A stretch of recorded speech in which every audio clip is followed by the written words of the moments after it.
The knock at my door was sharp, almost angry, cutting through the Portland rain like a blade.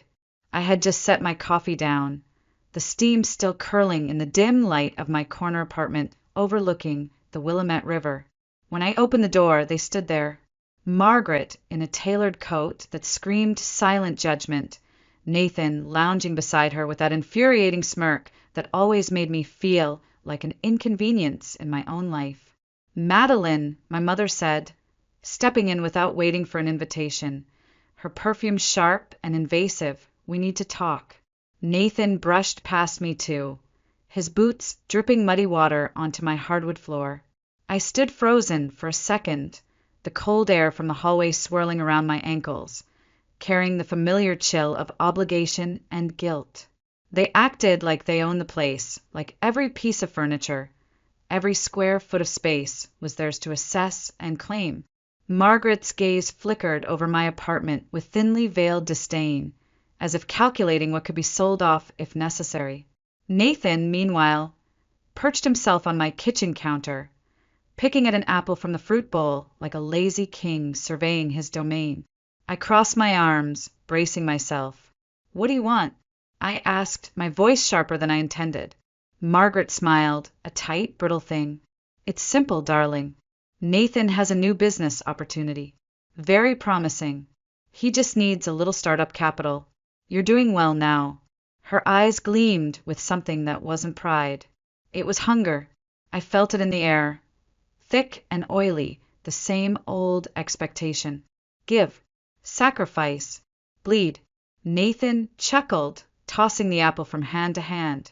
"Come on, Mads," he said casually. "It's not a big deal. Just a little help for family. You know, like always."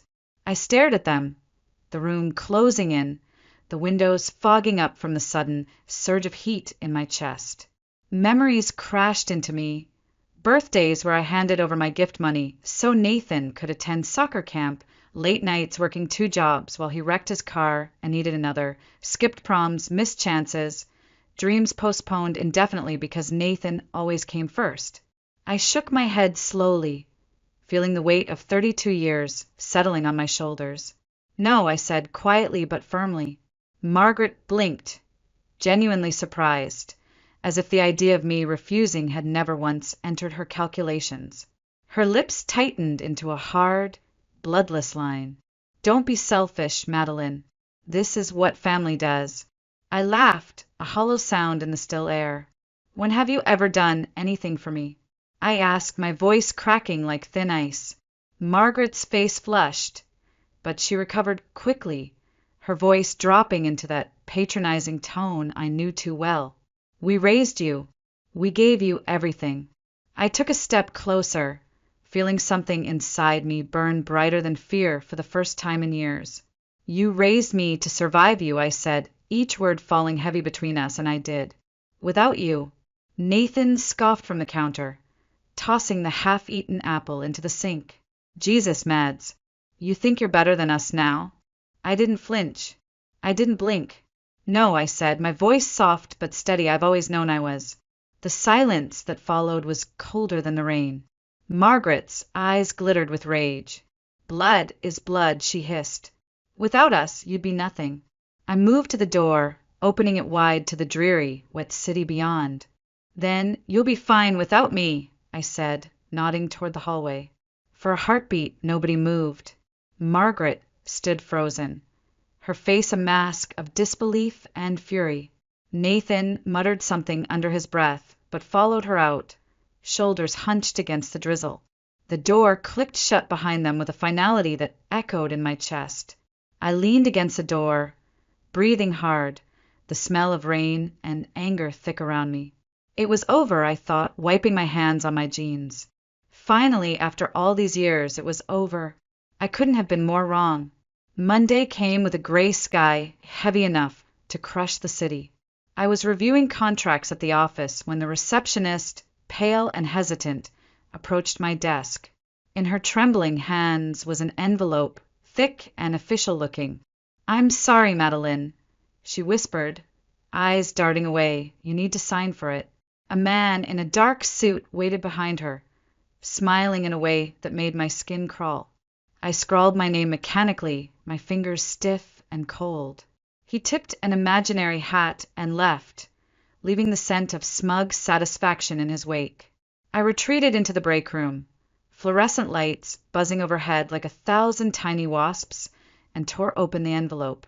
The first line hit me like a punch to the gut: petition for conservatorship based on mental incompetence. I sat down hard, the plastic chair screeching against the tile, the document trembling in my hands. I wasn't just being pushed aside. They were trying to erase me legally, declare me unfit, take control of my life, my finances, everything I had clawed and bled to build. The words on the page blurred, but the memories they triggered were sharp and brutal. Childhood flashes, Nathan setting the kitchen curtains on fire and being praised for his creativity while I was grounded for forgetting a homework assignment. Margaret telling neighbors how brilliant Nathan was, while pretending I barely existed. Birthday parties where he blew out the candles on my cake. I learned young that love in our family was a transaction, a ledger constantly balancing, and my balance was always in the red. But I had also learned something else. Survival required receipts. At 11, after Margaret accused me of stealing her bracelet, a bracelet Nathan had pawned for weed money, I started recording everything, hiding tiny recorders in sock drawers, backing up files on flash drives, emailing copies to accounts they didn't know existed. It wasn't paranoia, it was preparation. And now, that arsenal was my lifeline. I raced home through the Portland drizzle, my mind a storm of fear and fury. Inside my apartment, I slammed the door and locked it behind me, as if I could physically keep the betrayal at bay. Dropping the envelope on my kitchen table, I yanked my old laptop from the closet, the battered machine whirring to life with the loyalty of an old soldier. I opened the files, carefully labeled gaslighting, threats, manipulation. My own voice, young and shaking, filled the room from a recording. I didn't take it, Mom. I swear. Margaret's icy response followed. Don't embarrass us, Madeline. Just admit it. Help Nathan. His laughter echoed faintly in the background. I wasn't crazy. I wasn't unstable. I had just been raised by people who needed me to believe I was. My hands stopped trembling. I stared out the window at the city blinking through the rain, at the future I had built with no thanks to them, and I knew. They had come for me with lies, but they had taught me how to fight. I wouldn't let them win. Not this time. I picked up my phone, heart hammering against my ribs. There was only one person I could trust with this. Someone who had seen the cracks long before I ever dared admit they were there. Eli answered on the second ring, his voice sharp and steady. Madeline, what's wrong? I exhaled shakily, the words burning as they tumbled out. They're trying to put me under conservatorship. They're saying I'm unfit. Silence crackled across the line. Then Eli swore softly under his breath. Send me everything, he said, his voice like steel. Every file, every recording. We're going to bury them. For the first time that day, I smiled. Not because it was over, but because I knew the real battle was just beginning, and I was ready. The city hummed with the low growl of distant traffic as I sat on my living room floor, laptop open. Files spread around me like the pieces of a shattered life. Eli was already working, his tech skills slicing through data management like a hot knife through butter. First things first, he said. Typing rapidly, we organize everything. Chronology matters.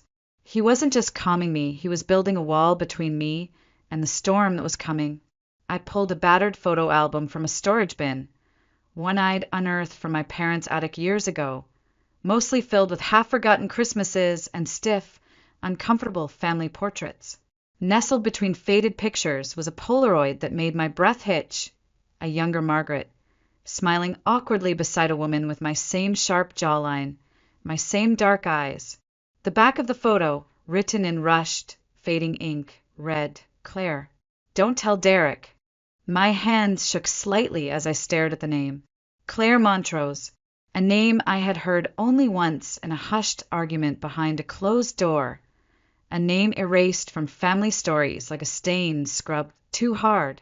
A quick search confirmed it. Claire Montrose, family law attorney, operating out of Beaverton, just a 20-minute drive west. I closed the laptop, grabbed my keys, and drove into the rain, the photo clutched in my hand like a lifeline. Beaverton blurred by outside the windshield, suburban streets wet and glistening under the endless Oregon drizzle. The receptionist at the law office hesitated when I walked in, dripping water onto the polished hardwood floor. "Do you have an appointment?" she asked, polite but wary. I swallowed, nerves fraying. "No," I said, holding out the photo, "but it's about Margaret Harper." Something flickered in her eyes. Recognition, maybe, or warning. "Wait here," she said, disappearing behind a heavy oak door. 10 agonizing minutes later, the door opened and Claire stepped out. She was older now, silver streaks cutting through her dark hair, but her posture was as straight as a blade. Her gaze, when it landed on me, softened slightly. "Madeline," she said, her voice low and cautious. "I didn't think Margaret kept this photo." I handed it to her without a word, watching as her fingers tightened around the edges. We sat across from each other in her small but elegant office, papers rustling quietly as I pulled out the conservatorship petition. Claire scanned it quickly, her expression hardening by the second. "This is serious," she said, finally, tapping the document with a manicured finger. "They're not just trying to control your money. They're trying to erase your autonomy, your future." I met her eyes without blinking. "That's why I'm here. I need someone who knows how they operate, someone they already tried to silence." Claire leaned back slowly, studying me. For a moment, I thought she might refuse, might tell me to run and never look back. But then she smiled, a slow, dangerous smile. "You came to the right place," she said. "Do you have evidence?" I opened my laptop, my hand steadier now. I showed her the folders. Voicemails, texts, financial documents, recordings of Nathan's drunken rants, Margaret's chilling manipulation. Her eyes sharpened with every file I opened, like a hawk zeroing in on prey. "Send me everything," she said, her voice like iron wrapped in velvet. "We'll file a response, request an independent evaluation, and start dismantling their lies piece by piece." Relief crashed over me so violently I almost sagged into the chair. I wasn't alone anymore. For the first time in years, I had an adult in my corner who wasn't trying to use me, fix me, or break me. But we needed more. Back in my apartment, Eli was waiting, sorting through more digital evidence. "You know who else you should talk to?" he said, glancing up. "Jenna Lawson, Nathan's ex. She saw things you might not even know about." The thought of reaching out made my stomach knot with old shame, but necessity was a sharper blade than fear. I found Jenna's contact info tucked away in an old email thread, took a deep breath, and sent the message. Her reply came faster than I expected. "Come by. I have something you'll want to hear." The next morning, I stood outside her small apartment complex, the rain still clinging to the sidewalks like regret. Jenna opened the door, arms crossed, expression wary. She looked different, harder, sharper than I remembered. "Why now?" she asked without preamble. I met her gaze evenly. "Because you know what kind of person Nathan is, and I think you're tired of pretending you don't." For a moment, she just stared at me.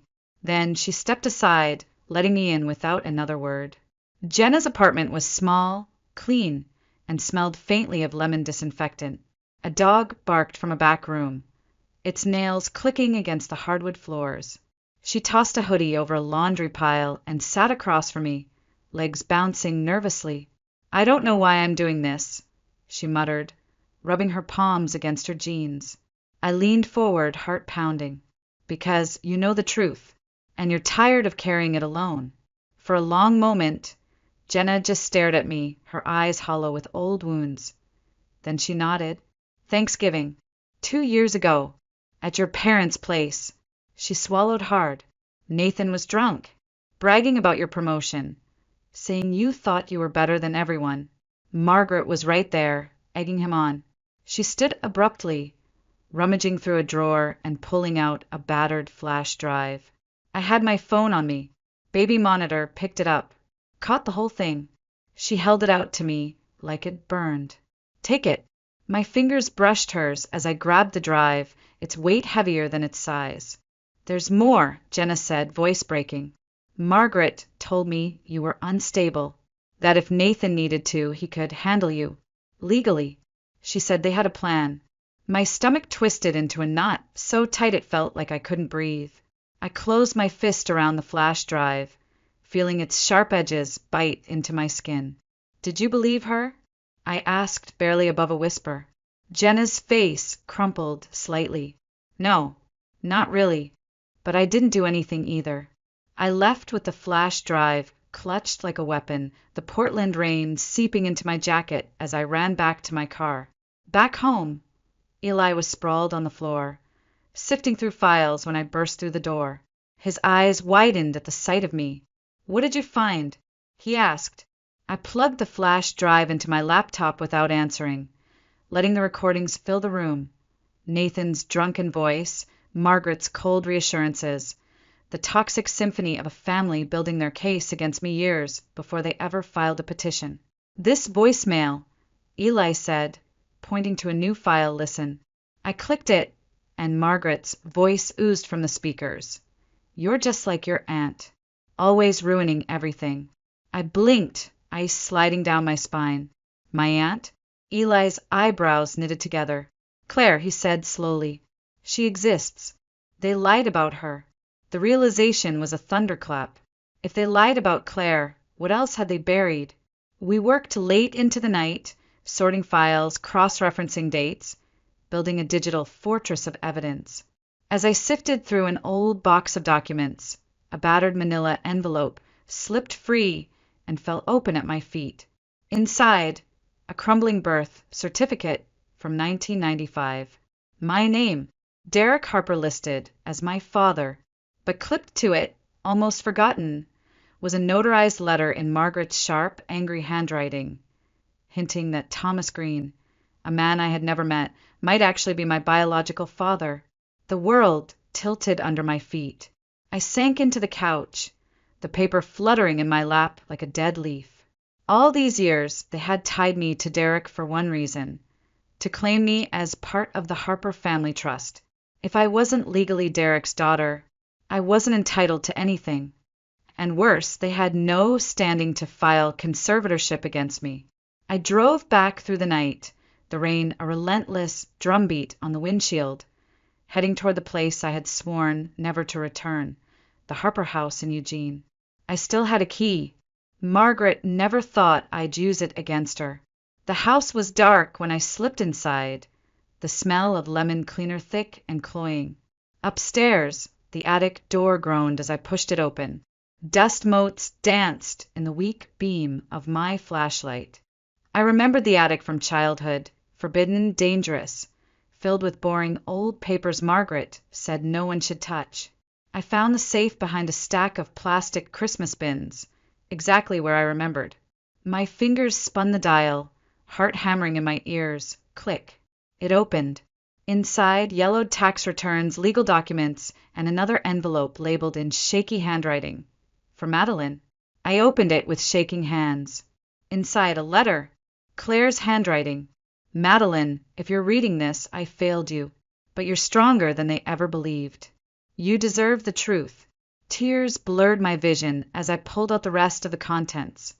Photographs, notarized affidavits, hidden paternity test results. Thomas Green, my real father. Proof that Margaret had forged documents to siphon trust money through me to Nathan. The attic seemed to close in around me, the air thick with mold and betrayal. I stuffed the papers into my bag and fled down the stairs, the old floorboards groaning under my weight. I wasn't just fighting for my money anymore. I was fighting for the truth of who I was, and I wasn't going to lose.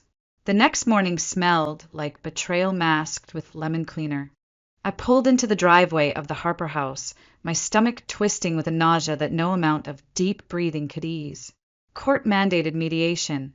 Claire had insisted it was strategic. Let them talk, she had said, her voice sharp. They'll hang themselves faster than we ever could.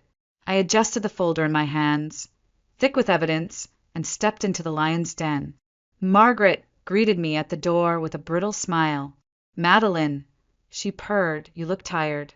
I stepped past her without answering, every nerve in my body screaming at me to leave, but I forced myself forward. Derek sat slumped in the living room, clutching a chipped mug, refusing to meet my eyes. Nathan leaned against the fireplace, his grin lazy and cruel. The mediator, a composed woman in her 50s, opened her notebook. Let's begin. Margaret started immediately, her voice syrupy sweet. We love our daughter very much, she said, laying a trembling hand over her heart. But she's been making reckless decisions, isolating herself, spending irresponsibly. We're just trying to help. I almost laughed out loud at the sheer audacity. Like accusing us of theft, Margaret added, tilting her head, her eyes glinting with calculated innocence. I slid a printed email across the table, the edges crisp and cold. It was dated 2 years ago, Margaret asking me to co-sign a $20,000 loan for Nathan. When I refused, her reply was brutal. You're a selfish little girl who will die alone. The mediator's eyebrows lifted slightly. Margaret's smile faltered, but she didn't break. I pulled out another document, a text from Nathan. Send me $5,000 or I'll ruin you. Don't test me. I laid it on top of the email like a dagger. Derek shifted uncomfortably in his chair. You're blowing this out of proportion, Derek mumbled, staring into his coffee. I turned toward him, heart pounding, hand slipping into my bag for the grenade I'd been waiting to drop. Did you know, I said slowly, that I'm not your biological daughter? The room froze. Nathan straightened up, confused. Margaret went stark white. Derek blinked, like I'd slapped him. What are you talking about? He stammered. I didn't flinch. Margaret had an affair with Thomas Green. I'm his daughter. You changed my birth certificate in 1995 to tie me to the Harper Trust. You filed for conservatorship based on a fraud. Margaret shot up from her chair, her voice shrill and cracking. This is ridiculous. She's lying. The mediator held up a hand, her face tight. Let's pause. No, I said, my voice slicing through the tension. We finish this. Margaret leaned across the table, her face twisted with rage. You think you can destroy us? You're nothing but a bitter little girl with daddy issues. I stood, gathering the folder into my arms. No, I said, voice calm and deadly, I'm a woman with evidence. I turned to Derek one last time. Did you know? I asked. He looked at me, real fear dawning in his eyes, and then he looked away. Margaret answered for him, her voice dripping venom. He knew. He just didn't care, as long as the money stayed where it should. Claire's voice, cool and lethal in my memory, whispered, They underestimate you. Not anymore. 3 days later, the King County Courthouse loomed overhead, its columns slick with rain. Inside, the smell of polished wood and fear permeated the air. Margaret, Nathan, and Derek sat stiffly at the petitioner's table, their lawyer, a smug man named Carson Rose, straightening his tie with false confidence. Your Honor, Carson began, the Harper family seeks conservatorship out of concern for Madeline Harper's mental well-being. She has demonstrated erratic, paranoid behavior. Claire rose to her feet before he could finish, her voice slicing the air.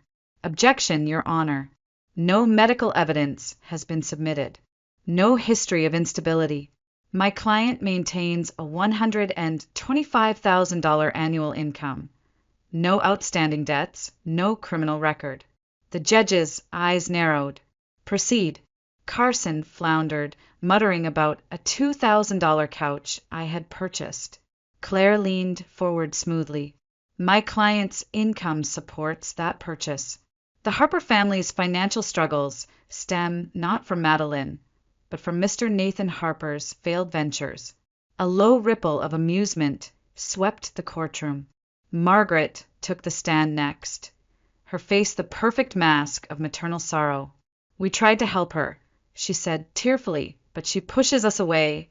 She imagines threats where there are none. Claire, unbothered, submitted Exhibit A, the Thanksgiving recording. Nathan's drunken voice played out across the courtroom speakers. Madeline thinks she's better than us. We'll show her. Margaret's voice could be heard egging him on. The gallery gasped. Savannah, Jenna's real name, testified next. Calmly, brutally, she described Margaret, telling her Madeline was unstable, that Nathan would handle her if needed. She described Nathan draining their joint account, calling her worthless, threatening violence. Finally, Claire submitted the DNA results. The judge flipped through the papers, her face impassive. Results confirm Madeline Harper is not the biological daughter of Derek Harper. Petitioners lack legal standing. Conservatorship petition is denied. Margaret stood so fast her chair screeched across the floor. This is slander. This is science, Claire said, voice like the crack of a gavel. The courtroom exploded into chaos, but for me, standing in the center of it all, there was only silence, sweet, victorious silence. Victory wasn't clean. It left a hollow ache in its wake, the way a house feels after the furniture has been stripped away.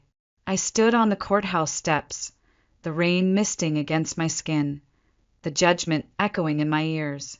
Conservatorship denied, fraud exposed, lies shattered, but the family that should have loved me was gone. Maybe they had never been real to begin with.